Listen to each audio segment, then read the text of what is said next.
Halo guys, selamat datang di Wow Question.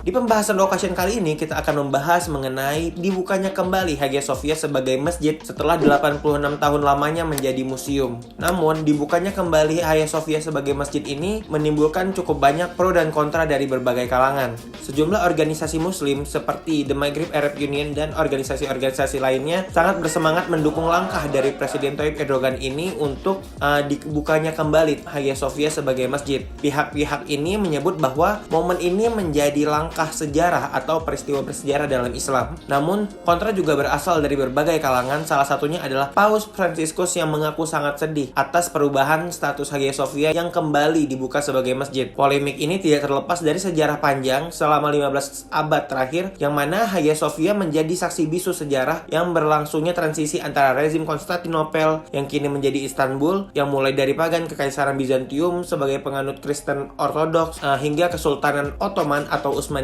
sampai era Turki modern. Nah, secara garis besar, sejarah panjang dari Hagia Sophia ini dapat dibagikan menjadi 4 fase, yaitu yang pertama adalah fase Hagia Sophia pada era Kekaisaran Bizantium. Dalam bahasa Turki, Hagia Sophia disebut Hagia Sophia dan di bahasa Latin Sancta Sophia. Hagia Sophia juga pernah dikenal sebagai gereja kebijaksanaan suci dan gereja kebijaksanaan ilahi. Bangunan Hagia Sophia pertama kali didirikan di atas pondasi atau 4 kuil pagan pada 325 Masehi atas perintah Kaisar Konstantinus pertama. Putranya Konstantinus kedua lalu menjadikan bangunan ini sebagai gereja ortodoks pada 360 Masehi. Lalu Hagia Sophia kemudian menjadi gereja tempat para penguasa dimahkotai dan menjadi katedral paling besar yang beroperasi sepanjang periode Kekaisaran Bizantium. Pada tahun 404 Masehi, Hagia Sophia sempat terbakar akibat kerusuhan karena konflik politik di kalangan keluarga Kekaisaran Arkadios yang kemudian menjadi penguasa Bizantium pada 395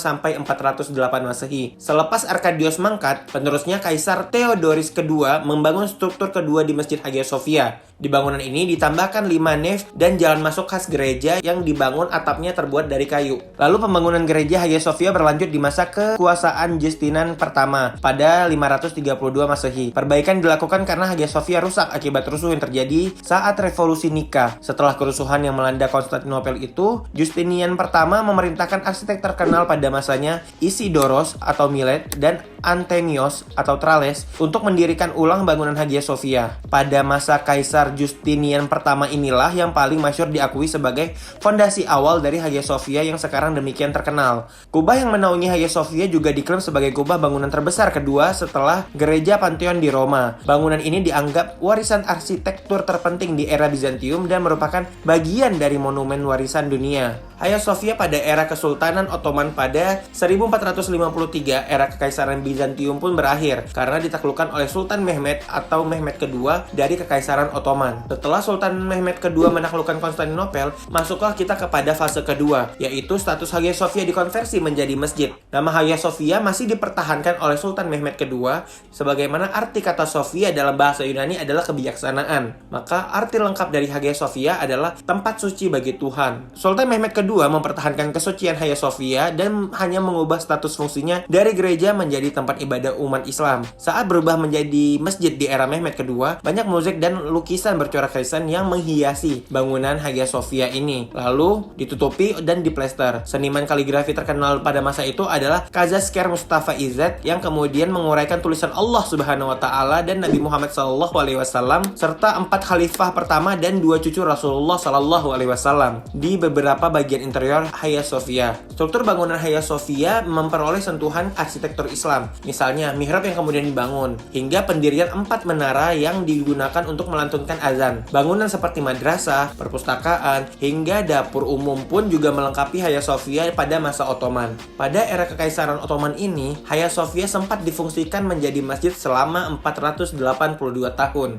Pendiri dan presiden pertama Turki, Mustafa Kemal Atatürk, mengubah status Hagia Sophia menjadi menjadi museum. Setelah Hagia Sophia beralih fungsi menjadi museum, dilakukan restorasi mosaik-mosaik kuno di bangunan Hagia Sophia ini, dan plester penutupnya pun dibuka, sehingga terlihatlah lukisan Bunda Maria dan lukisan Baby Jesus yang ternyata berjejer dengan kaligrafi Allah dan Muhammad SAW. Dan kemudian pada tahun 1995, Hagia Sophia diakui sebagai salah satu situs warisan dunia UNESCO yang disebut area bersejarah Istanbul. Pada era pemerintahan Presiden Tayyip Erdogan, masuklah kita kepada fase keempat, yaitu Hagia Sophia saat ini kembali beralih fungsi menjadi masjid. Berdasarkan putusan Pengadilan Administrasi Utama Turki, status Hagia Sophia sebagai museum pun dicabut pada 10 Juli 2020, yang mana Hagia Sophia diubah status fungsinya kembali menjadi masjid. Perubahan ini pun menuai banyak kontroversi. Bahkan, Perdana Menteri Kyriakos Mitsotakis dari Yunani menuding putusan ini sebagai penghinaan terhadap karakter ekumenis dari Hagia Sophia. Sementara itu, UNESCO memberi peringatan bahwa perubahan status Hagia Sophia harus ditinjau oleh Komite Badan PBB. Menurut UNESCO, tindakan-tindakan seperti ini bisa dianggap pelanggaran aturan yang sudah tertera di Konvensi Warisan Dunia pada tahun 1972.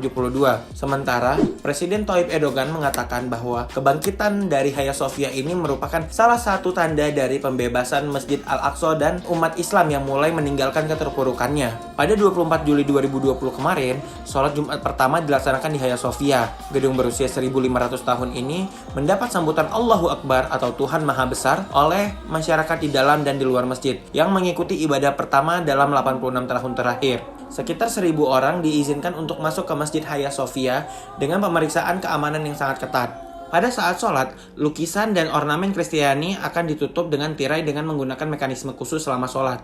Bahkan karpet yang digunakan pada saat sholat Jumat tersebut diproduksi di Provinsi Manisa, salah satu pabrik karpet pertama di Turki. Karpet tersebut terbuat dari bulu domba 100%, yang mana karpet hijau yang dipasang dengan motif Ottoman pada abad ke-17. Pada sholat Jumat pertama di Masjid Hagia Sophia ini dipimpin oleh Ali Erbas selaku ketua dari Direktur Keagamaan.